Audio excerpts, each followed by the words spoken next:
ओळखे आणि त्या ओळखीच्या जिद्दीने मी माझ्या नातवाकरता आपल्याकडे मत मागायला आले.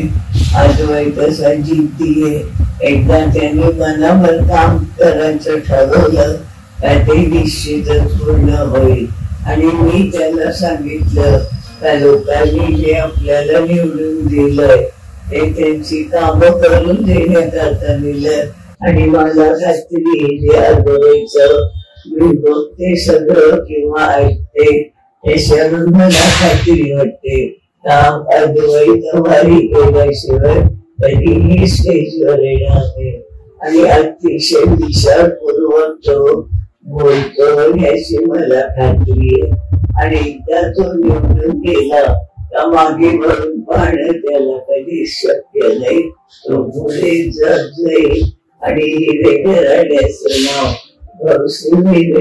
नाव हे पुढे पुढे वाढतच जाईल याची मला खात्री आहे. लोकांनी काही अफवा उठवाव्या काही हे करावं आणि जे नवीन लोक आले त्यांना काही अशा अफवा उठवायची सवयच असते. तर आपण सगळ्यांनी त्यांना विनंती करायची का अफवांवर विश्वास ठेवू नका.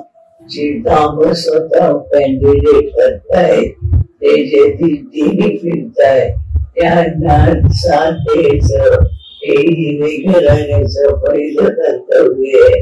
आणि आपण सगळे हिरेराड्याला पाडणारे आहोत. आता माझी इथून माझा वय किती झाले आपल्याला कल्पना आहे. त्यामुळे माझी शेवटची इच्छा माझी आहे का माझ्या नातवाला आजोबाईला तुम्ही मोठ्या प्रमाणाने निवडून या. जय भगवान.